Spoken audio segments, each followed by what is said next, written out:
Hello students, मैं हूं आपका एजुकेटर कमलाक्ष झा। 3 और 4 जनवरी 2020 का करंट अफेयर्स का ये लेक्चर आप लोग देख रहे हैं।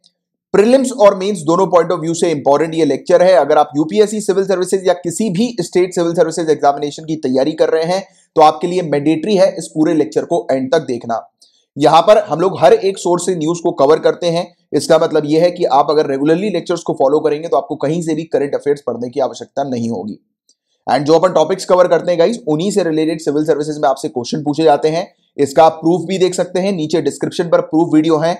यूपीएससी 2020 के प्रूफ्स यहां पर अवेलेबल हैं। प्रूफ वीडियो में आपको क्या मिलेगा कि मैंने जो एग्जाम से यानी कि यूपीएससी 2020 से 1 से 1.5 साल पहले जितने भी टॉपिक्स आपके कवर कराए थे उन्हीं से रिलेटेड क्वेश्चंस बने हैं। और अगर आप स्टेट सिविल सर्विसेज की तैयारी कर रहे हैं तो आप यूपीपीसीएस एग्जाम का प्रूफ देख सकते हैं कि यूपीपीसीएस 2020 एग्जाम से 1 से 1.5 साल पहले जितने भी टॉपिक्स कवर कराए गए थे यहां पर उन्हीं से रिलेटेड क्वेश्चन आए, क्योंकि यहां पर वही टॉपिक्स अपन कवर करते हैं जो कि आपके सिविल सर्विसेज के लिए इंपॉर्टेंट होते हैं। तो आप देख सकते हैं कि आज ये टॉपिक्स है पेपर 1, पेपर 2 और पेपर 3 के, जिनको अपन डिस्कस करेंगे।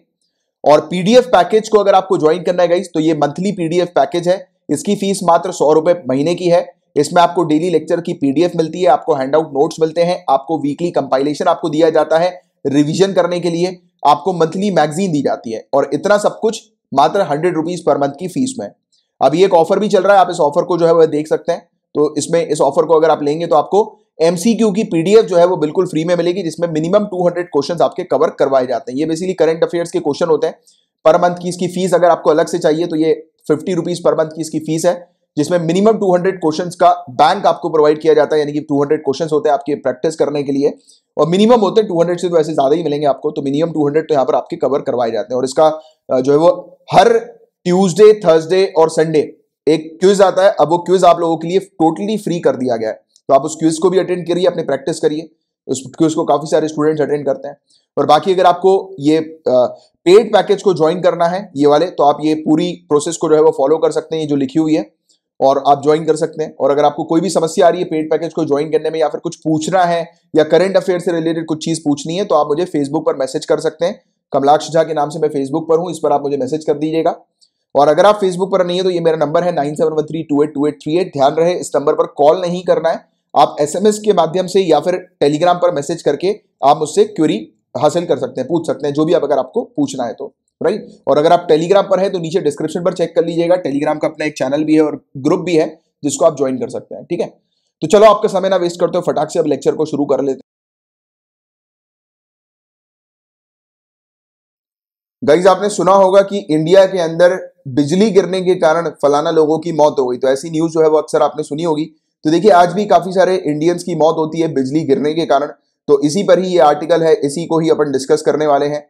रिकॉर्ड की बात करें तो 1771 लोगों की डेथ हुई है अप्रैल 1, 2019 से लेकर 31 मार्च 2020 के पीरियड के बीच में।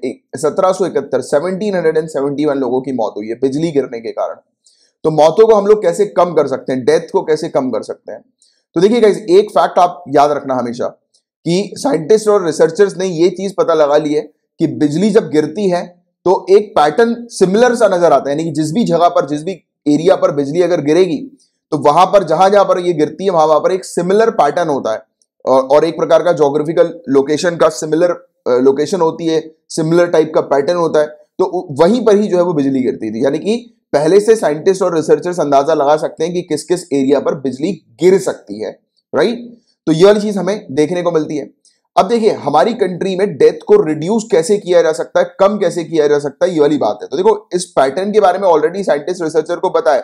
इसके अलावा एक बॉडी भी है जिसका नाम है climate resilient observing systems promotion council. ये हमारी वेरियस इंडियन जो मेट्रोलॉजी से रिलेटेड जो डिपार्टमेंट्स हम लोग को देखने को मिलते हैं, तो उनके साथ मिलकर जो है ये बॉडी काम करती है। एक नॉन प्रॉफिट ऑर्गेनाइजेशन है ये, और ये बेसिकली वार्निंग देती है पहले से एडवांस में किसानों को, कैटल ग्रेजर्स को, बच्चों को, जो भी उस लोकल एरिया पे जो लोग रह रहे हैं उनको पहले से वार्निंग दी जाती है कि यहां पर फलाना एरिया पर बिजली गिरने की संभावना है, राइट। तो इसके चलते जो है वो डेथ को रोका जा सकता है, लोगों को रोका जा सकता है कि उनके ऊपर बिजली ना गिरे। इसके अलावा local lightning safety action plan भी हमें देखने को मिलता है, और इसमें इंस्टॉल किए गए हैं लाइटनिंग प्रोटेक्शन डिवाइसेस वगैरह, यानी कुछ ऐसी डिवाइसेस जो कि बिजली गिरने से बचा सकती है, राइट। यानी कि बिजली गिरने से वहां पर लोगों की मौत नहीं होगी, क्योंकि ये जो डिवाइस है इसी के ऊपर आकर बिजली गिर जाएगी। राइट। ये जो है वो बिजली को अपनी तरफ अट्रैक्ट कर लेगी और इसके ऊपर बिजली आकर गिरेगी, जिससे कि कोई और दूसरी जगह पर जो है दूसरे एरिया पर बिजली ना गिरे, जिसके चलते लोगों की जान बचाई जा सके। और ना ही सिर्फ लोगों की, गाइस, बिजली गिरने के कारण एनिमल्स तक की मौतें होती हैं। अच्छा, अब मैं यहां पर एक एडिशनल कुछ इंपुट जो है वो डालना चाहूंगा। आप चाहो तो पेन और पेपर लेकर बैठो और नोट डाउन कर लो। ये 2-3 पॉइंट्स ये इस पे लिखे नहीं है, मेंशन नहीं है, बट फिर भी मैं कहना चाहूंगा। जैसे कि गाइस, डेथ को और कैसे रोका जा सकता है, तो एक चीज अपन ने देखी, एक कॉन्सेप्ट देखा कि साइंटिस्ट रिसर्चर्स को पहले से पता लग जाता है, यानी कि वो अंदाजा लगा लेते हैं कि किस क्षेत्र पर बिजली गिरने की संभावना है, राइट। पहले से प्रेडिक्ट कर सकते हैं वो कुछ सिमिलर पैटर्न्स देखकर, क्योंकि बिजली गिरने के एक सिमिलर पैटर्न होते हैं और सिमिलर टाइप के ज्योग्राफिकल लोकेशन पर ही बिजली गिरती है।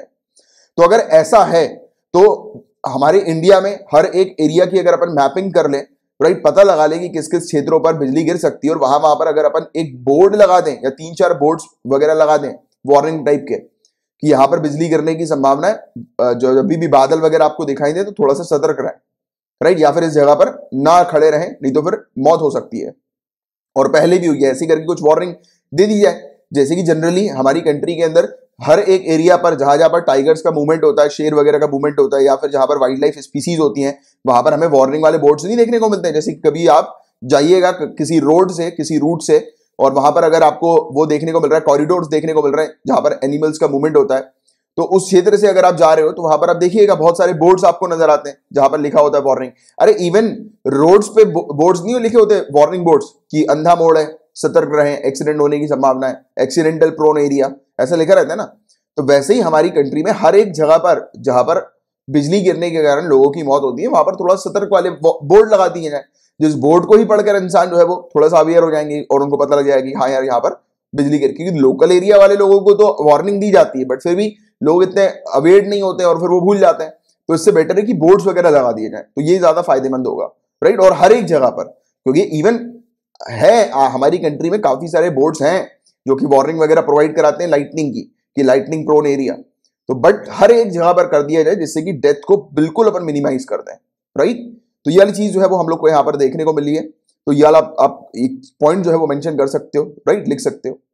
और इंपैक्ट किस प्रकार का लाइटनिंग का हमें देखने को मिलता है, तो देखो अभी पिछले 5 सालों में 13,994 लोगों की मौत हुई है, 13,994 लोगों की मौत हुई है, जिसमें सरकार ने कंपनसेशन के तौर पर, मुआवजे के तौर पर 359 करोड़ रुपीस जो है वो दिए हैं, राइट। और इसमें इवन 2015 में नेचुरल डिजास्टर के जो विक्टिम्स होते हैं, जो लोग जो नेचुरल डिजास्टर में पीड़ित हम लोग को देखने को मिलते हैं, उनको सरकार 4 लाख रुपए प्रोवाइड कराती है, राइट। और इसमें एनिमल लाइफ का भी नुकसान हमें देखने को मिलता है, आप लोग जानते हैं स्पीसीज का नुकसान होता है, राइट। तो ये कुछ बेसिक सी चीज थी जिसको अपन ने जाना। और बाकी लाइटनिंग क्या होती है, लाइटनिंग के पीछे एक छोटा सा कॉन्सेप्ट होता है गाइस। लाइटनिंग में हमें क्यों देखने को मिलती है, ऐसे बिजली क्यों कड़कती है, तो देखिए क्लाउड जो होते हैं ना, उसमें नेगेटिव और पॉजिटिव दोनों पार्टिकल्स हमें देखने को मिलते हैं, नेगेटिव पॉजिटिव चार्ज पार्टिकल्स इसमें नजर आते हैं। धरती में जो होते हैं वो पॉजिटिव पार्टिकल्स हमें देखने को मिलते हैं। तो एक हम लोग को फिनोमेना इस प्रकार का देखने को मिलता है कि जो क्लाउड जो है उसमें जो चार्ज पार्टिकल्स हैं वो हमारी धरती के चार्ज पार्टिकल्स के साथ जो है, यानी पॉजिटिव चार्ज पार्टिकल्स के साथ जो है वो मतलब इंटरैक्ट करते हैं और उस बीच जो है ये बिजली गिरती है, राइट। तो ये चीज हमें देखने को मिलती है। और सबसे ज्यादा डेंजरस क्या होता है, ग्राउंड टू क्लाउड लाइटनिंग। जब बादल से जब ग्राउंड पर जो बिजली गिरती है, जमीन पर जो बिजली गिरती है, तो ये खतरनाक होता है। इसके कारण फैटालिटीज, कैजुअलिटीज, मौत जो है वो इसके कारण हमें देखने को मिलती है। बाकी एक और कंसेप्ट याद रखना कि बादलों और बादलों के बीच में भी जो है ये लाइटनिंग होती है, बिजली जो है वो कड़कती है इन दोनों के बीच में, अलग अलग बादल के बीच में। बट डेंजरस जो होती है, लाइफ थ्रेटनिंग जो होती है, वो ये वाली हमें नजर आती है इस प्रकार की, ठीक है। तो ये चीज है कि रैपिड, मैसिव और डिस्चार्ज इलेक्ट्रिसिटी का जो होता है एटमॉस्फेयर में, और ये डायरेक्टली धरती के सरफेस की तरफ जब इसका डायरेक्शन होता है, यानी कि इसका जो मूवमेंट जो होता है वो धरती के सरफेस की तरफ होता है, तो वो डेंजरस होता है। और बताया जाता है कि जो बड़े बड़े मॉइस्चर बियरिंग क्लाउड जो हमें देखने को मिलते हैं, जो कि 10 से 12 किलोमीटर तक टॉल, लंबे हम लोग को नजर आते हैं, तो ऐसे जो क्लाउड्स होते हैं, ऐसे जो बादल होते हैं, वो उनसे जो बिजली निकलती है और ग्राउंड पे गिरती है, वो काफी डेंजरस हम लोग को नजर आती है, राइट। तो ये चीज यहां पर बताई गई है।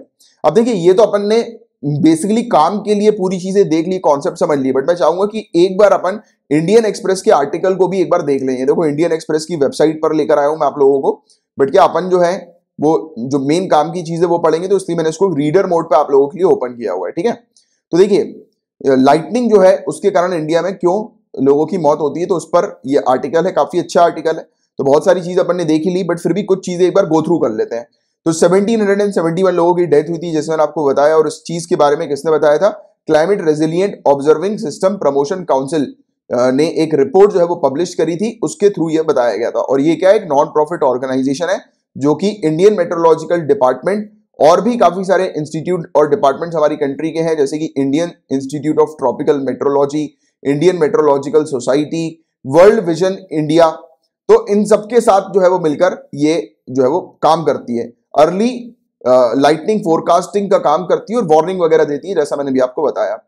और इंडिया में सबसे ज्यादा मौतें जो होती हैं बिजली गिरने के कारण, वो कहां पर है? ये फैक्ट याद रखना, उत्तर प्रदेश के अंदर, फिर मध्य प्रदेश, फिर बिहार, फिर ओडिशा, फिर झारखंड हमें देखने को मिलता है, राइट। तो यहां पर सबसे ज्यादा मौतें जो होती हैं वो लोगों की बिजली गिरने के कारण बताई जाती हैं। 60% से भी ज्यादा केसेस जो है वो यहीं पर ही, इन स्टेट्स पर ही हम लोग को देखने को मिलता है।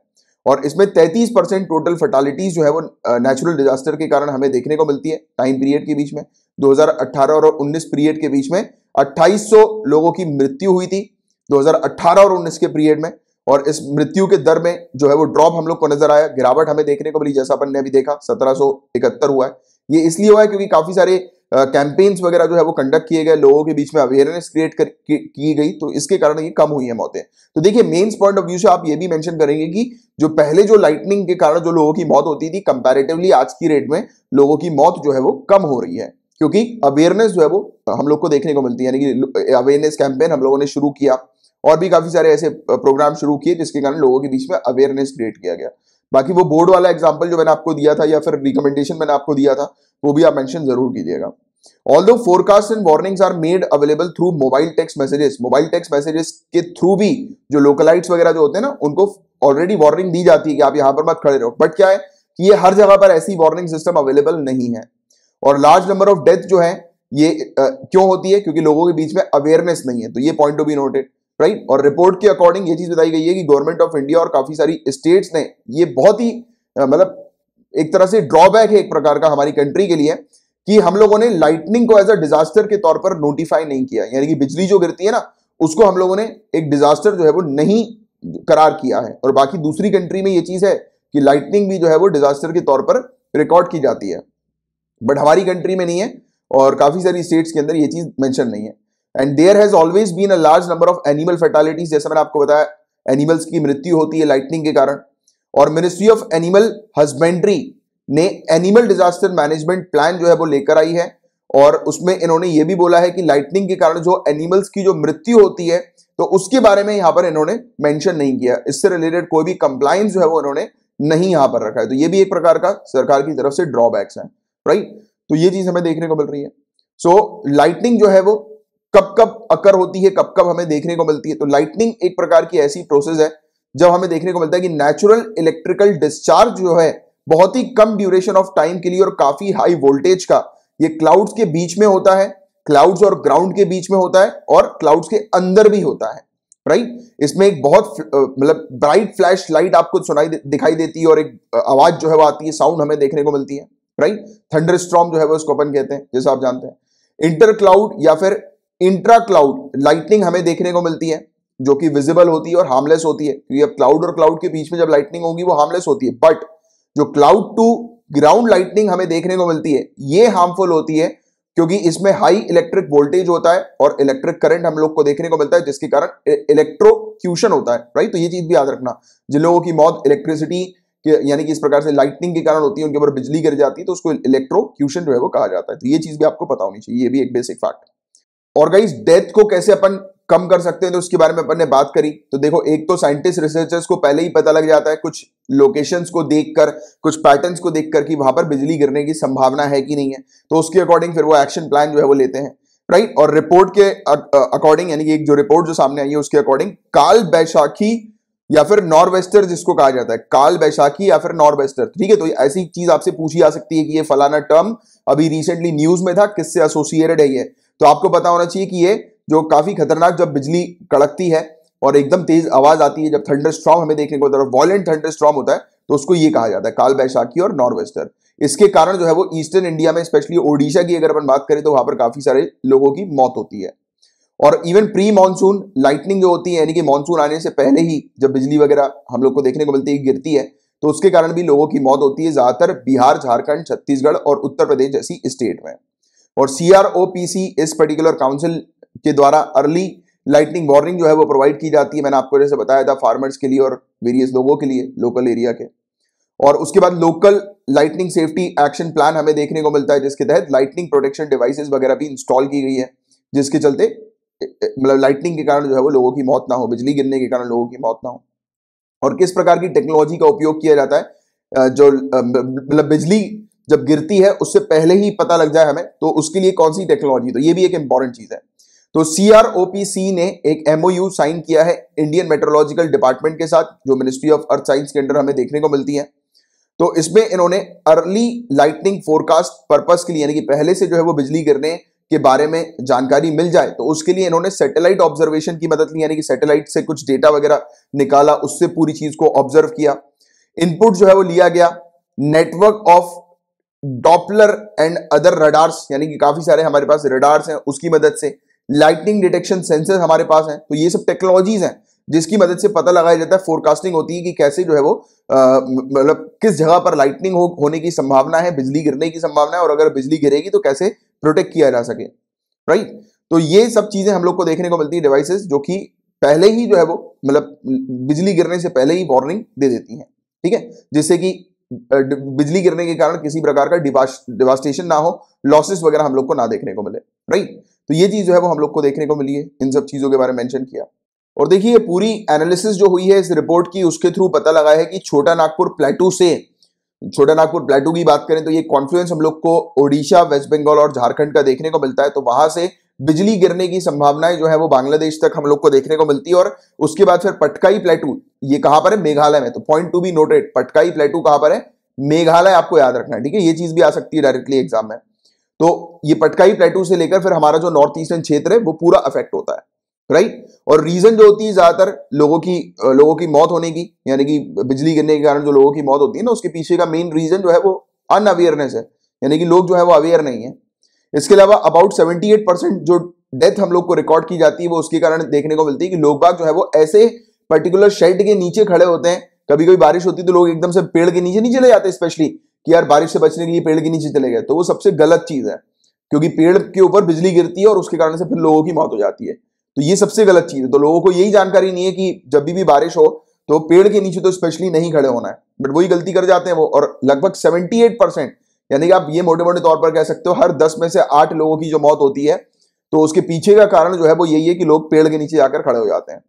और लगभग 22% लोगों की जो मौतें होती हैं वो ओपन एरिया पर वो फंस जाते हैं, यानी कि ओपन एरिया पे जो है वो खड़े हुए हैं। तो कुल मिलाकर ये चीज है कि जिस भी जगह पर बिजली गिरने की संभावना है वहां पर वार्निंग प्लेस कर दी जाए, और ना ही सिर्फ वार्निंग जो है वो कैंपेन के थ्रू जो है वो की जाए, बल्कि बोर्ड्स वगैरह लगाए जाए प्रॉपर, जिससे कि लोग बाग उस बोर्ड को पढ़कर ही, या फिर अगर जो भी रेगुलर जो निकलते हैं ना कंप्यूटर से हम लोग को देखने को मिलता है, रेगुलरली जो है वो मूव करते हैं जगह से दूसरी जगह पे, तो अगर वो रेगुलरली उस लोकेशन पर आ रहे हैं, विजिट कर रहे हैं, तो कहीं कभी ना कभी तो ध्यान पड़ेगा उनका बोर्ड पे। बड़ा सा बोर्ड बना दो, जैसे कि रोड के ऊपर बोर्ड्स लगे होते हैं तो उस पर ध्यान पड़ जाता है, तो वैसे ही रोड के पास ही कोई एक बोर्ड बना के वार्निंग दे दी जाए, राइट, जहां पर लोगों का मूवमेंट होता है, तो जिससे कि लोग बच सकेंगे। और रिपोर्ट ने मेंशन किया कि जो आज की डेट में हम लोग देख रहे हैं कि एनवायरमेंट का रैपिड डिग्रेडेशन हो रहा है, जैसे कि ग्लोबल वार्मिंग, डिफॉरेस्टेशन, और जो वाटर बॉडीज, लेक्स वगैरह जो है वो कम होती जा रही हैं। तो ये सब चीजें जो हम लोग को देखने को मिल रही है, पॉल्यूशन लेवल जो है वो काफी ज्यादा हो रहा है, पॉल्यूटेंट्स वगैरह जो है वो काफी ज्यादा हम लोग को बढ़ते हुए नजर आ रहे हैं। तो इसके कारण एनवायरमेंट जो है वो एक्सट्रीम में चला गया है, और लाइटनिंग वगैरह के जो केसेस होते हैं वो काफी फिर ज्यादा हम लोग को अब देखने को मिलने लगे हैं। तो इससे बचने के लिए ऑब्वियस सी बात है कि लोगों के बीच में अवेयरनेस इज वेरी इंपॉर्टेंट, क्योंकि मेन जो पूरा खेल दिखाई दे रहा है वो अवेयरनेस से रिलेटेड दिखाई दे रहा है। वही चीज आपके नोट्स में पहले ही मेंशन कर दी गई थी, राइट। और ऑब्जर्व क्या किया कि प्री मानसून के समय से लेकर इनिशियल मानसून के पीरियड तक मौत के केसेस जो है वो ज्यादातर फार्मर्स के हम लोग को देखने को मिलते हैं, रिकॉर्ड किए जाते हैं, क्योंकि फार्मर जो है वो एग्रीकल्चरल फील्ड में जो है वो काम कर रहे होते हैं, ओपन एरिया पे काम कर रहे होते हैं, तो जिसके कारण से उनकी फार्मर्स जो है वो काफी ज्यादा चपेट में आ जाते हैं प्री मानसून वाले जो केसेस होते हैं ना, तो उस समय पर। और इवन मानसून के समय पर फार्मर्स जो है वो ज्यादा वल्नरेबल स्टेट में हम लोग को देखने को मिलता है, कि बिजली गिरने का बिजली गिरने के कारण जो सबसे ज्यादा मौत के जो केसेस है वो फार्मर्स के ही हम लोग को नजर आते हैं, या सबसे ज्यादा चांसेस ऐसी होता है कि फार्मर जो है उनकी डेथ हो जाती है। तो इसके लिए फिर वही है कि जहां पर जो लाइटनिंग प्रोन एरिया है तो वहां पर फार्मर्स को वार्निंग दी जाए प्रॉपर तरीके से, राइट, कि जैसी बारिश हो जाए, बारिश आए, बादल आए, तुरंत निकल जाओ, घर पे चले जाओ, वो ज्यादा बेटर है। और सितंबर से ही हम लोग को देखने को मिलता है कि ज्यादातर लोगों की जो मौत होती है वो पेड़ के नीचे खड़े होने के कारण होती है या फिर हट्स वगैरह के अंडर जो है वो चले जाते हैं, राइट। और बिहार के अंदर लाइटनिंग फैटालिटीज जो है, यानी कि जो बिजली गिरने के कारण जो लोगों की मौत होती है बिहार में, वो ज्यादातर लेटरल बिजली गिरने के कारण होती है रेदर देन डायरेक्ट बिजली गिरने के कारण। तो देखो, एक तो डायरेक्ट सर पे बिजली गिरती है और दूसरी क्या होती है, किसी मीडियम के थ्रू होकर जो है वो गिरती है, जैसे कि पेड़ पर बिजली गिरी, उसके थ्रू जो है वो लोगों के ऊपर की बिजली गिर गई, तो ये वाली चीज होती है। तो ऐसी जो लेटरल स्ट्राइक्स जो है वो बिहार में ज्यादातर देखने को मिले हैं। और क्योंकि बिहार में बड़े एग्रीकल्चरल फील्ड्स हैं, नॉर्थ जो गंगा की हम लोग को देखने को मिलती है, और बहुत सारे पेड़ वगैरह हम लोग को यहाँ पर देखने को मिलते हैं, जिसके कारण लोग पेड़ के नीचे जो है वो खड़े हो जाते हैं, तो ये एक इशू है। देखिएगा, इस मेंस पर्सपेक्टिव से एक केस स्टडी भी आपको पता होनी चाहिए, ओडिशा का एक केस है, और एक फैक्ट भी पता होना चाहिए कि सबसे ज्यादा ओडिशा के अंदर हम लोग को लाइटनिंग का इंसिडेंस देखने को मिला था अभी कुछ समय पहले, 11.5 लाख के आसपास, या आप 11 लाख के आसपास कह सकते हो, 11,20,000 एग्जैक्टली, उससे ज्यादा ही लाइटनिंग के केसेस जो है, बिजली गिरने के केसेस जो है वो ओडिशा में देखने को मिले थे। और ये हमारी कंट्री में सबसे मतलब ज्यादा मात्रा में ओडिशा के अंदर बिजली गिरने के केसेस नजर आए। तो देखो, दो चीज होती है, एक तो बिजली गिरने के कारण सबसे ज्यादा मौतें जो है वो कहां पर हुई है, तो उसके लिए आपको उत्तर प्रदेश जो है वो याद रखना है कि यूपी के अंदर, जैसे मैंने आपको बताया कि सबसे ज्यादा मौतें जो है वो अभी रिसेंट पास में बिजली गिरने के कारण हुई है। बट अगर आ जाए कि बिजली कहां पर सबसे ज्यादा गिरी है, तो ओडिशा आपको पता होना चाहिए, ठीक है। और यहां पर इतनी ज्यादा मात्रा में बिजली गिरी है, बट मात्र 200 लोगों की ही मौत हुई है, राइट। तो और इवन साइक्लोन फानी के समय की अगर अपन बात करें तो मई 3 और मई 4 जो था, यानी कि 3 और 4 मई जो था 2019 का, तो सिर्फ 2 ही दिन में 1 लाख से ज्यादा बार बिजली जो है वो ग्राउंड पे गिरी, बट किसी भी इंसान की मौत नहीं हुई, क्योंकि यहां पर ऑलरेडी अथॉरिटीज ने लोगों को साइक्लोन आने के कारण जो है वो लोगों को वहां से शिफ्ट कर दिया था। पहली बात तो जो साइक्लोन जैसे ही आ रहा था, तो दूसरी बात साइक्लोन के कारण लोगों की मौत ना हो, स्पेशली इलेक्ट्रिसिटी गिरने के कारण, यानी कि लाइटनिंग गिरने के कारण, इलेक्ट्रिसिटी नहीं कहेंगे एग्जैक्टली, बिजली गिरने के कारण। तो मतलब इसको रोका कैसे गया, जीरो कैजुअलिटी कैसे करी गई, तो उनके घरों पर लाइटनिंग अरेस्टर्स जो है वो फिट कर दिए गए, जैसे अर्थिंग वगैरह नहीं बोलते हम लोग कई बार की अर्थिंग जो है वो करवा रखी है घर के अंदर, तो वो यही कुछ चीजें होती है लाइटनिंग अरेस्टर्स, जिसके कारण जो पूरा जो लोड जो होता है या फिर डायरेक्टली जो बिजली जो गिरती है वो उसके ऊपर गिरती है, और फिर वो उसके ऊपर गिरकर बिजली डायरेक्टली जो है वो ग्राउंड के अंदर चली जाती है, राइट। तो ये चीज हम लोग को देखने को मिलती है। ऐसे लाइटनिंग अरेस्टर्स वगैरह जो होते हैं तो वो ऑलरेडी इंस्टॉल कर दिए गए थे, जिसके कारण से डेथ टोल जो है वो 0 हम लोग को देखने को मिल गया था लाइटनिंग के कारण ओडिशा के अंदर। और गुजरात की बात करें, गुजरात के अंदर 35 मृत्यु जो है वो अप्रैल 10, 2019 को हुई थी। एक जब बिजली जो है वो गिरी थी बनसकंथ रिफाइनरी पे, राइट, और वहां पर फिर आग वगैरह भी लग गई थी, और यहां पर 25 करोड़ रुपए का नुकसान हुआ था। और बिहार की बात करें तो बिहार में झारखंड के मुकाबले काफी कम बिजली गिरती है, बट बहुत सारे केसेस जो है वो डेथ के बिहार में ज्यादा हम लोग को नजर आते हैं एज कंपेयर टू झारखंड। तो वो वही है, अवेयरनेस का पूरा खेल हम लोग को देखने को मिलता है। इकोनॉमिक इंपैक्ट की बात करें तो इसके बारे में मैंने आपको ऑलरेडी जो है वो स्टार्टिंग में ही बता दिया था कि सरकार किस प्रकार से खर्चा कर रही है। इसके अलावा रिपोर्ट की रिकमेंडेशन जो है वो क्या कहती है, तो climate resilient observing system promotion council के जो चेयरपर्सन है कर्नल संजय कुमार श्रीवास्तव जी, जो रिटायर्ड कर्नल है, तो उन्होंने ये चीज बताई है कि लाइटनिंग रेजिलिएंट कैंपेन जो है, तो ये देखा गया कि इसका एडवर्स इंपैक्ट था। काफी सारे लोग जो थे जो ऐसे एरियाज पर रह रहे हैं जहां पर लाइटनिंग यानी कि बिजली गिरने की संभावनाएं बहुत ज्यादा हमें देखने को मिलती, तो इस कैंपेन के थ्रू जो है वो अवेयर हुए।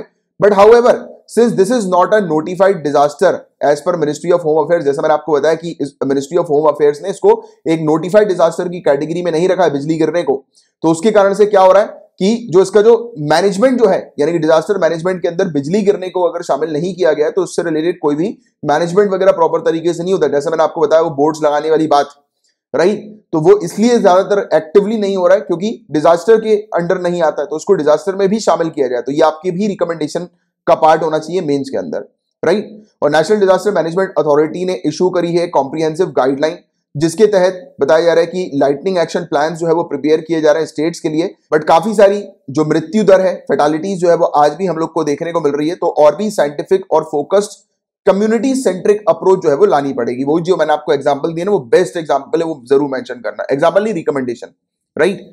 और देखिए कर्नल श्रीवास्तव जी ने भी यही रिकमेंडेशन दिया था कि लाइटनिंग के से रिलेटेड मैपिंग करना बहुत जरूरी है, और जिससे कि रिस्क वगैरह को रिड्यूस किया जा सके। ये भी मेंशन करना जरूरी है कि लाइटनिंग जो है वो किस फ्रीक्वेंसी में किस एरिया पर आ रही है, राइट। तो उसके अकॉर्डिंग जो है वो प्लान्स वगैरह कंडक्ट किए जा सकें, पॉलिसीज बनाई जा सके, जिससे कि जो लाइटनिंग वगैरह जो होती है, बिजली गिरती है तो उसके कारण लोगों की मौत को कम किया जा सके, रोका जा सके, राइट। तो ये चीज हम लोग को देखने को मिल रही है। तो रिस्क एटलस मैप जो है लाइटनिंग का, तो उसको हम लोग को तैयार करना है और हर एक जगह पर साइंस वगैरह बोर्ड वगैरह लगाना है। तो ये वाली चीज आप मेंशन करेंगे, तो ये इंपॉर्टेंट है।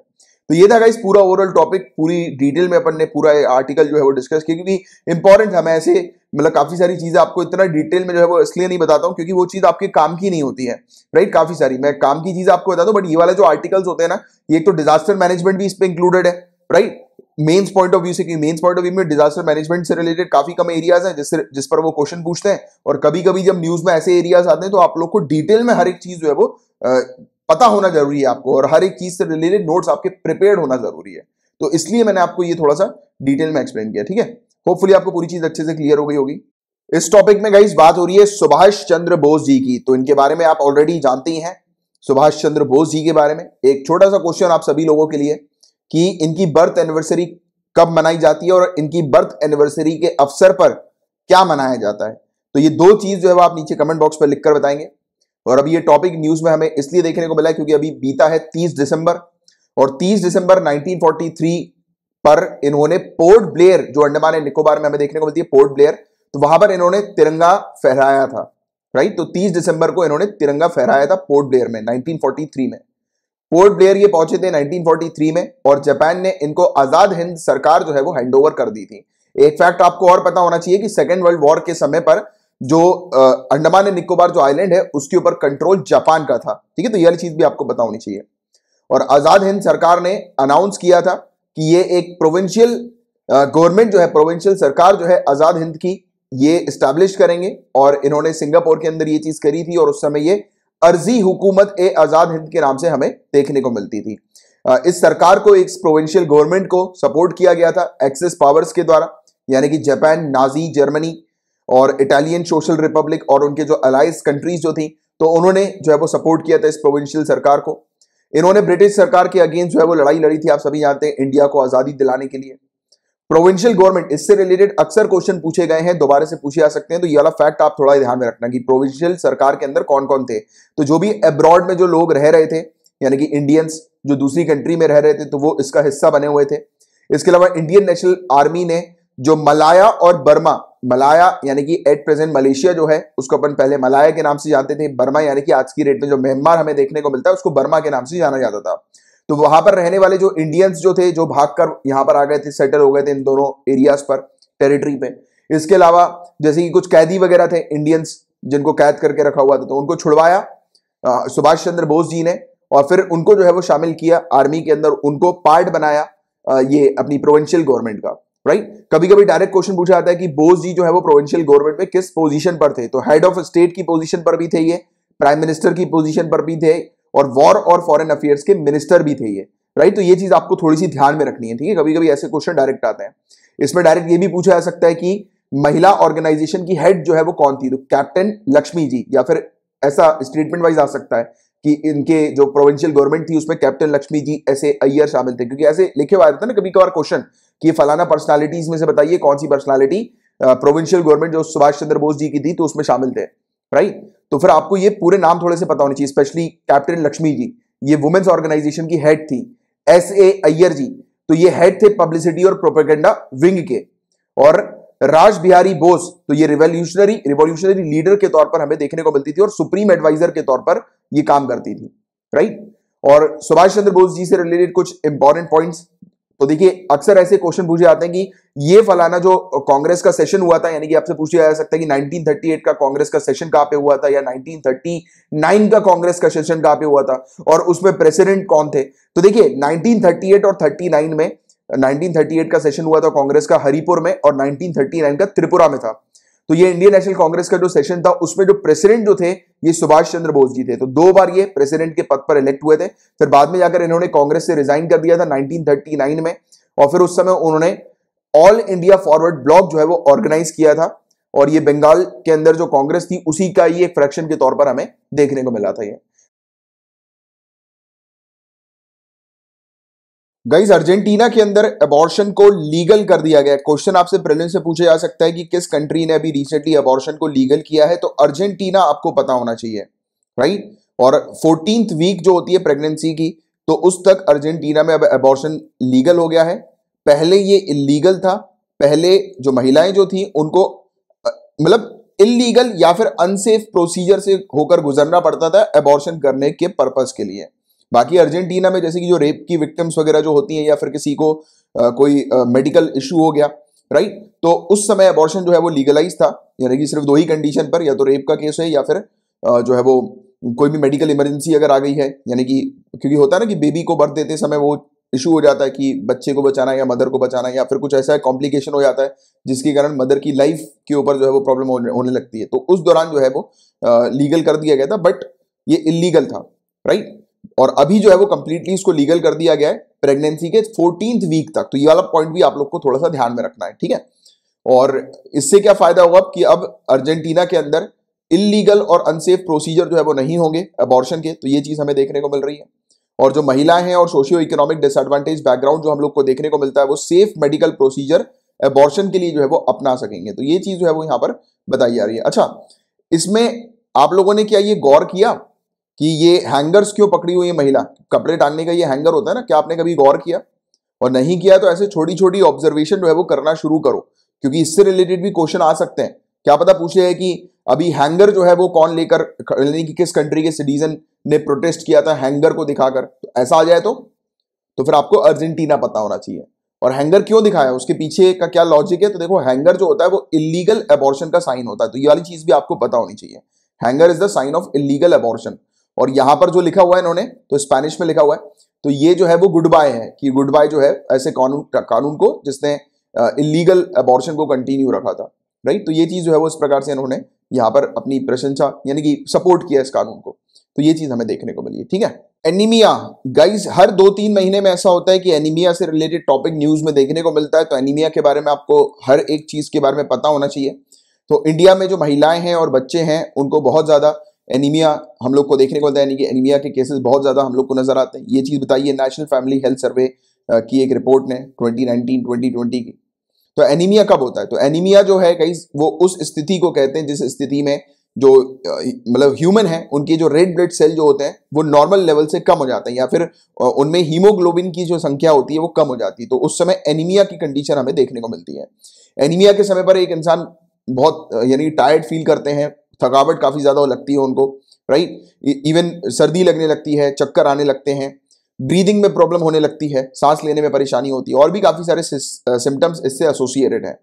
और जो भी इंडिविजुअल अपनी डाइट में आयरन, फॉलिक एसिड और विटामिन B12 नहीं लेते हैं, शामिल नहीं करते हैं एक एप्रोप्रिएट मात्रा में, तो उनमें काफी ज्यादा चांसेस होते हैं एनीमिया होने के, राइट।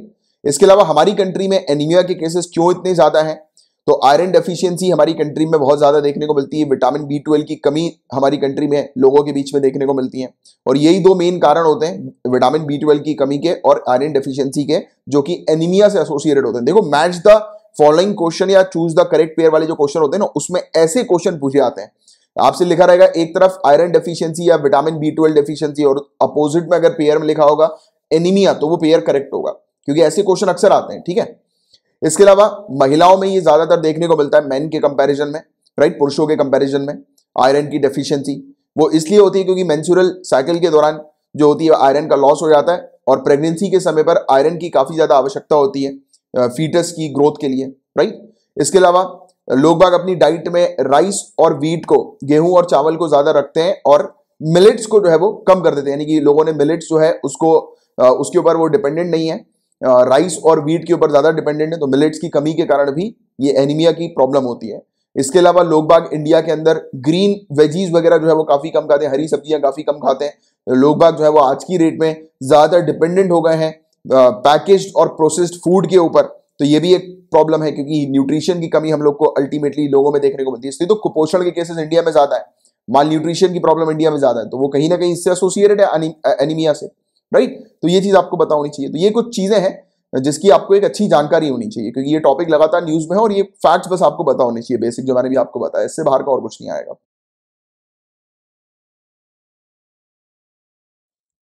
कोर सेक्टर की गाइस यहां पर बात हो रही है। कई बार इस टॉपिक को मैं आप लोगों को पढ़ा चुका हूं, तो वीडियो को पॉज करो और नीचे कमेंट बॉक्स पर लिखकर बताइए कि कोर सेक्टर कौन से होते हैं। डायरेक्टली प्रीलिम्स में कोर सेक्टर से रिलेटेड क्वेश्चंस पूछे गए, दोबारा से पूछे जा सकते हैं।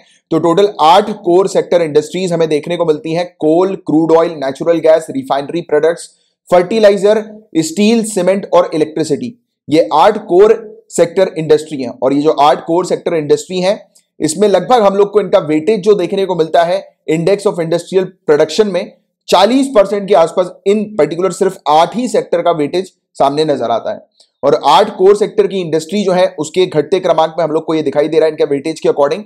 Refinery products, electricity, steel, coal, crude oil, natural gas, cement और फर्टिलाइजर। तो ये डिक्रीजिंग ऑर्डर पर ये हम लोग को देखने को मिल रही है 8 कोर इंडस्ट्रीज, राइट। तो ये चीज है जिसके बारे में आपको पता होना चाहिए। इवन इनके वेटेज के अकॉर्डिंग भी आप लोग को आइडिया होना चाहिए कि डिक्रीजिंग ऑर्डर में या फिर इंक्रीजिंग ऑर्डर अगर ऐसा कुछ क्वेश्चन पूछ लिया है तो आपको ये वाली चीज भी जो है वो थोड़ी सी ध्यान में रखनी है, ठीक है। ये प्रीलिम्स के लिए इंपॉर्टेंट टॉपिक्स होते हैं इस प्रकार के। अब बात हो रही है सहायक एनजी। सहायक एनजी जो है ये हम लोग को देखने को मिल रही है इंडिया की पहली, इंडिया में ही बनाई गई, डिजाइन की गई, डेवलप की गई ये एयर ड्रॉपेबल कंटेनर है। एयर ड्रॉपेबल कंटेनर, इस कंटेनर को हवा में जो है वो ड्रॉप कर दिया जाता है और इसमें 50 किलो तक का सामान जो है वो लाद कर नीचे ले जाया जा सकता है। जैसे कि हवा से आपने देखा होगा कई बार, हमारी जैसे आर्म्ड फोर्सेस की बात करें तो हमारी आर्म्ड फोर्सेस हैं, उनको अगर किसी मिशन में और उनको अगर एकदम से कुछ वेपन्स की आवश्यकता पड़ गई, किसी चीज की आवश्यकता पड़ गई, तो इस प्रकार से ये ड्रॉपेबल कंटेनर जो है जो इंडिया में बनाया गया है, तो इसमें 50 किलो तक का सामान जो है वो लाद कर नीचे पहुंचाया जा सकता है, ड्रॉप किया जा सकता है, राइट। तो ये चीज है और इसका सक्सेसफुल टेस्ट जो है वो कंडक्ट किया है डीआरडीओ और इंडियन नेवी ने। दैट्स व्हाई ये टॉपिक न्यूज में था। तो ये बेसिक इंफॉर्मेशन आपको पता होनी चाहिए। कृष्णापट्टनम और तुमाकुरु इंडस्ट्रियल कॉरिडोर की अपन बात करेंगे या फिर बेंगलुरु चेन्नई इंडस्ट्रियल कॉरिडोर की बात करेंगे।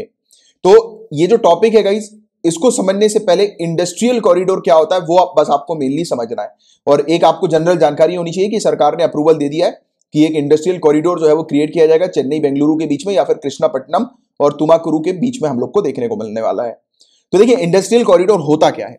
तो ये बेसिकली एक ऐसा गलियारा, एक ऐसा कॉरिडोर होता है जिसमें मल्टी मोडल ट्रांसपोर्ट सर्विसेज होती है। मल्टी मोडल ट्रांसपोर्ट सर्विस का मतलब क्या है, नाम से ही समझ में आ रहा है, मल्टी मोड ट्रांसपोर्टेशन।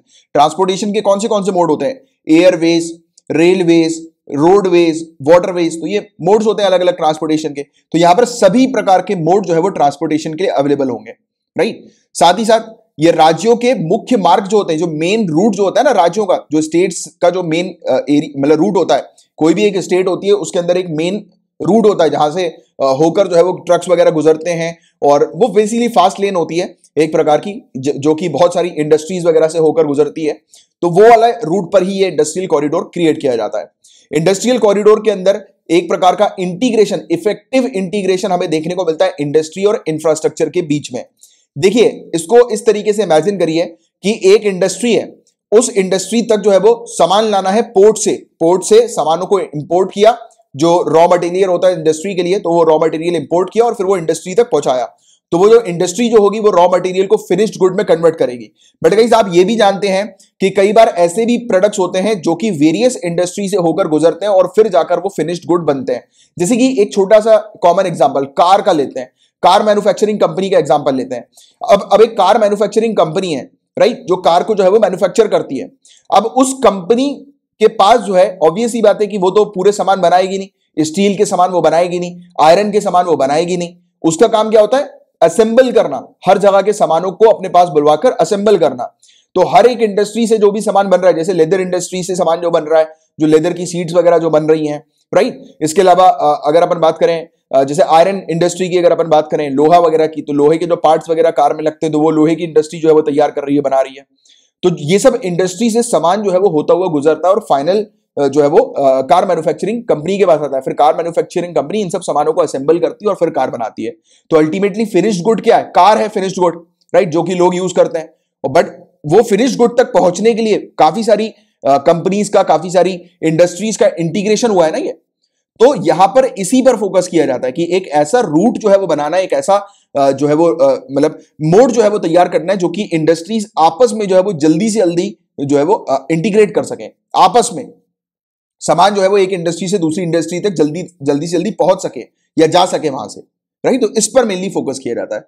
तो इंडस्ट्रियल कॉरिडोर के अंदर इंडस्ट्री और इंफ्रास्ट्रक्चर का इंटीग्रेशन हमें देखने को मिलता है, राइट। इंफ्रास्ट्रक्चर जैसे कि रोडवेज हो गया, राइट, वेरियस फैसिलिटीज सामानों के लिए, जैसे कि अगर पोर्ट की अगर अपन बात करें तो पोर्ट में जो शिप आती है, आप शिप से सामान को उतारना है, चढ़ाना है, तो वो शिप के अंदर जो सामान जो हैंडल किया जाएगा, यानी कि हैंडलिंग जो होती है पूरे सामानों की, तो शिप से निकालना और उसको फिर चढ़ाना, तो ये पूरी चीज हम लोग को देखने को मिलती है। तो वो इक्विपमेंट्स की भी आवश्यकता होगी ना, तो ये सब इक्विपमेंट्स भी इस इंडस्ट्रियल कॉरिडोर में शामिल होते हैं, राइट। और ये पूरी ओवरऑल हमारी इकोनॉमिक और सोशल डेवलपमेंट में ग्रोथ पर फोकस करते हैं, यानी इससे हमारी इकोनॉमिक और सोशल डेवलपमेंट होता है, राइट। आगे की बात करें इंडस्ट्रियल कॉरिडोर के अंदर, जैसे मैंने आपको बताया कि world class infrastructure facility available होती है, जैसे कि वहां पर हाई स्पीड ट्रांसपोर्टेशन नेटवर्क है, रोडवेज का भी होगा, रेलवेज का भी होगा, एक बेहतरीन रोड होगी जिससे कि सामान जो है वो जल्दी से जल्दी आ जा सके, एक अलग से रूट होगा रेलवेज वगैरह का, राइट। जैसे कि अभी कुछ समय पहले अपन ने डिस्कस किया था कि रेलवेज के लिए हम लोगों ने एक डेडिकेटेड कॉरिडोर जो है वो बनाया हुआ है नॉर्थ और वेस्ट का, तो वैसे ही यहां पर भी एक अलग रेलवे की लाइन होगी जो कि सिर्फ सिंपली फोकस करेगी सामानों के ऊपर, माल के ऊपर,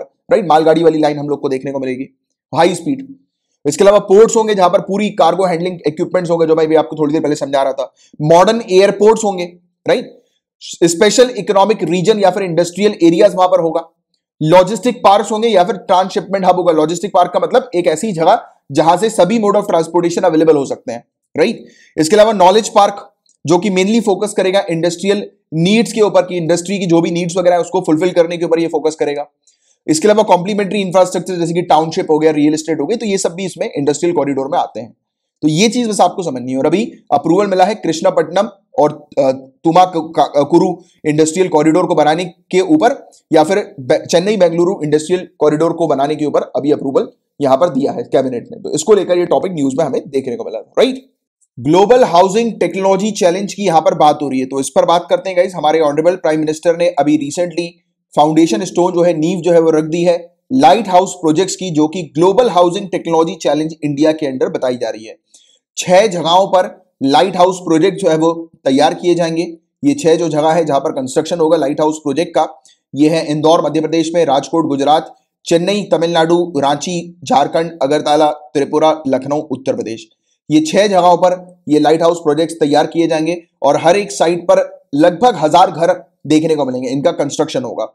और रेडी टू लिव हाउसेज होंगे, यानी कि घरों को बना दिया जाएगा और लोग बाग जो है वो शिफ्ट हो सकते हैं इस घर में। ये घर की खासियत ये होगी कि ये घर जो है वो काफी सस्ते होने वाले हैं, सस्टेनेबल और हाई क्वालिटी और ड्यूरेबल ये घर होंगे। यानी कि सस्ते होने का मतलब नहीं है कि ऑल्टरनेट मटेरियल जो इसमें लगाया जाएगा वो चीप क्वालिटी का लगाया जाएगा, ऐसा नहीं है। टेक्नोलॉजी का इस्तेमाल करते हुए सस्ते घर बनाने का ये प्रोजेक्ट है, राइट, कि सस्ते घर जो है वो हम लोग तैयार कर सके। और ये जो लाइट हाउस प्रोजेक्ट जो है इसमें बहुत सारी टेक्नोलॉजीज का उपयोग किया जा रहा है, जिसमें pre fabricated sandwich panel system भी हम लोग को देखने को मिल रहा है, जो कि इंदौर में, और फिर बाद में हम लोग को देखने को मिला कि मोनोलिथिक कंक्रीट कंस्ट्रक्शन जो कि टनल फ्रेमवर्क का उपयोग करते हुए यूज में लिया जाएगा। अब देखो ये pre fabricated sandwich panel system है क्या, इसको आसान भाषा में मैं आपको समझाता हूं। आपने बचपन में वाला गेम खेला होगा, ये पजल वाला गेम नहीं होता कि पजल होते हैं और फिर उसको जमाना पड़ता है। तो ये घर जो होते हैं इसका जो मटेरियल जो होता है वो पहले से ही तैयार कर दिया जाता है, राइट, और सिर्फ उसको लाकर खड़ा करना होता है। यहां पर ब्रिक्स वगैरह जो है, ईंट वगैरह जो है वो लगाकर, जो नॉर्मली हम लोग देखते हैं ना घर वगैरह जो बनता है, ईंट वगैरह लगती है, सीमेंट वगैरह लगता है, वैसा कुछ नहीं होने वाला। ये जो होंगे वो क्लियरली जो है वो इंडस्ट्रीज में बनाए जाएंगे। एक ऑलरेडी जो है वो एक स्ट्रक्चर, जैसे टीन होती है ना, टीन, आपने टीन वाले घर देखे होंगे, छत के ऊपर टीन लग जाती है, बट ये एक्चुअली में टीन नहीं होती है, ये और भी कुछ अलग अलग मटेरियल से मिलकर जो है वो बनाया जाता है। बट कुल मिलाकर जैसे टीन लगती है, टीन लेकर आते हैं और डायरेक्टली छत पर लगा देते हैं ना, चिपका देते हैं, असेंबल कर देते हैं, वैसे ही घर जो है वो बनाए जाएंगे। ये वाले काफी सस्ते घर होने वाले, लंबे समय तक चलने वाले ये घर होंगे, और इस पर ये मेनली इंडिया फोकस कर रही है, राइट। तो ये है ग्लोबल हाउसिंग टेक्नोलॉजी चैलेंज, जिसकी आपको जानकारी होनी चाहिए। इसके अलावा हमारी कंट्री में एक स्कीम भी है, प्रधानमंत्री आवास योजना अर्बन, इसी के तहत ये चैलेंज हमें देखने को मिलता है, राइट। और इस स्कीम के तहत हम लोग किस पर फोकस करते हैं कि हमारी कंट्री में 2 करोड़ घर हम लोग को सस्ते अफोर्डेबल हाउसिंग जो है वो 2 करोड़ घर कंस्ट्रक्ट करना है 2022 तक। तो ये टारगेट थोड़ा सा ध्यान में रखना, राइट। तो इसी पर ही ग्लोबल हाउसिंग टेक्नोलॉजी चैलेंज जो है वो काम करता है। इसकी शुरुआत हुई थी ये वाली स्कीम की 2019 में, और इस पर हम लोग फोकस करते हैं। इसमें क्या होता है, इंक्यूबेशन और एक्सेलरेशन सपोर्ट प्रोवाइड किया जाता है आशा के द्वारा। आशा यानी कि अफोर्डेबल सस्टेनेबल हाउसिंग एक्सेलरेटर्स हैं। तो ये बेसिकली एक ऐसा सेंटर, एक ऐसी एजेंसी आप कह सकते हो, जहां पर मौजूद होते हैं एक्सपर्ट्स जो कि बताते हैं किस प्रकार से अफोर्डेबल हाउस जो है वो तैयार करना है, जो कि सस्ता भी रहे, कॉस्ट इफेक्टिव भी रहे और सस्टेनेबल और ड्यूरेबल रहे, लंबे समय तक चलने वाला हो। सस्ते का मतलब ये नहीं कि चीप क्वालिटी का सामान लगा दिया जिससे कि 1-1.5 साल में वो घर जो है वो ढह जाएगा, ऐसा नहीं है, राइट। घर जो बनाया जा रहा है वो मजबूत घर बनाया जा रहा है, लंबे समय तक चलने वाला बनाया जा रहा है, और खासियत ये है कि ये सस्ता होगा, राइट। तो ये चीज हम लोग को देखने को मिल रही है। और ये था आपका आज का लास्ट टॉपिक गाइस। और मैंने आपको जितने भी टॉपिक्स पढ़ाए, अगर आपको अच्छे से क्लियर हो गए, दिमाग में बैठ गए, तो लाइक का बटन जरूर हिट कीजिएगा, शेयर जरूर करिएगा लेक्चर को, और अगर आपने अभी तक चैनल को सब्सक्राइब नहीं किया तो जरूर कर लेना। और बाकी पीडीएफ पेड पैकेज को अगर आपको ज्वाइन करना है तो इसकी फीस मात्र 100 रुपीज पर मंथ की है, जिसमें आपको डेली लेक्चर्स की पीडीएफ मिलती है, हैंडआउट नोट्स मिलते हैं, आपको वीकली कंपाइलेशन प्रोवाइड किया जाता है पीडीएफ का, आपके लिए मंथली मैगजीन आपको प्रोवाइड की जाती है। और एक ऑफर भी है, आप देख सकते हैं, ऑफर जो है वो ले सकते हैं। और आपको मंथली एमसीक्यू चाहिए, उसकी पीडीएफ चाहिए, तो मात्र 50 रुपीज पर मंथ इसकी फीस है। और बाकी अब तो आपके लिए क्विज जो है, मंथली क्विज यानी कि जो एमसीक्यू जो आपका होता है ट्यूसडे, थर्सडे और संडे को, वो भी आप लोग के लिए पूरा फ्री कर दिया गया है। और अभी एक्चुअली में क्या है कि ये आपको शायद अभी आप नोटिस कर रहे होंगे, लेक्चर थोड़े से आपको डिले मिल रहा है। वो एक्चुअली मैं बाहर गया था, वो भी एक रीजन था। और बट हालांकि कल से मोस्ट प्रोबेबली जो है वो पूरा टाइम पे आपको मिल जाएगा, डोंट वरी। और दूसरा रीजन ये था कि मैं आप लोगों के लिए कुछ एक्सपर्ट्स को ढूंढ रहा हूं, क्योंकि आपका भी प्रीलिम्स एग्जाम आने वाला है 2021 में। तो ऐसे एक्सपर्ट को ढूंढ रहा हूं जो कि जिन्होंने 10 साल तक एक ही सब्जेक्ट को पढ़ाया हो, जिनके पास मतलब वो हो प्रोफेशनल वो एक सब्जेक्ट में। तो देखिए गाइस, मेरा पता है मेरा काम करने का अप्रोच बहुत डिफरेंट होता है। मैं बेसिकली मैं फोकस करता हूं एक्सपर्टीज के ऊपर। जैसे कि आप करंट अफेयर्स के ये लेक्चर मेरा देखते हैं, तो मैं करंट अफेयर्स की फील्ड में काफी अच्छा हो गया, मुझे काफी सालों का एक्सपीरियंस है करंट अफेयर्स पढ़ाने का, सिविल सर्विसेज एग्जामिनेशन पर्सपेक्टिव से। स्टूडेंट बताओ कहां पर गलती कर जाते हैं, स्टूडेंट ऐसी कोचिंग या ऐसा प्लेटफॉर्म ज्वाइन कर लेते हैं जहां पर एक ही टीचर पूरी चीज पढ़ा रहे होते हैं, राइट। और टीचर का बैकग्राउंड भी पता नहीं होता स्टूडेंट को, क्या पता कोई स्टूडेंट ही पढ़ा रहा हो, तो वो भी बड़ी एक दिक्कत वाली कहानी होती है, जिसको 1-2 साल का एक्सपीरियंस हो, राइट।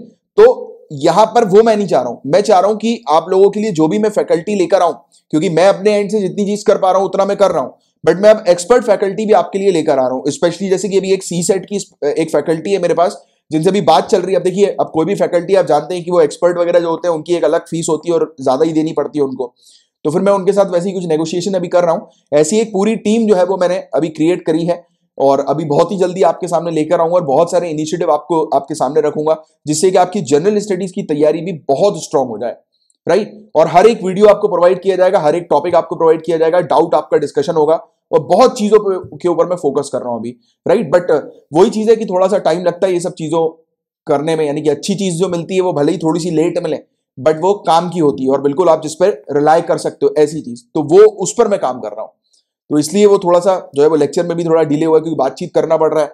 और बस एक बार जो है वो बातचीत हो गई, नेगोशिएशन हो गया, और फिर वो उन्होंने काम करना शुरू कर दिया, तो फिर मजे हो जाने। मतलब आपको बेस्ट टू बेस्ट चीज जो है वो मिलेगी, और ऐसी चीज तो मैं प्रोवाइड कराऊंगा जिसमें कि आपका जब तक डाउट सॉल्व नहीं होगा तब तक आपके सामने वो रहेंगे, राइट। तो अब देखते हैं, अभी आगे चल के बात चल रही है। अभी हालांकि अभी कमिटमेंट नहीं कर रहा, कोशिश मेरी चल रही है करवाने की, और जिस दिन आ जाएंगे तो उस दिन तो आपके पास आ ही जाएगा, पूरा आपको जानकारी मिली जाएगी, ठीक है। तो चलो ये चीज है, और आपको बतानी थी कि इसलिए थोड़ा सा डिले हो रहा था। बाकी कल से लेक्चर बिल्कुल टाइम पे आएंगे, डोंट वरी अबाउट इट। और अब मिलेंगे अब कल के लेक्चर में, तब तक के लिए bye bye, take care, have a great day ahead, Tata.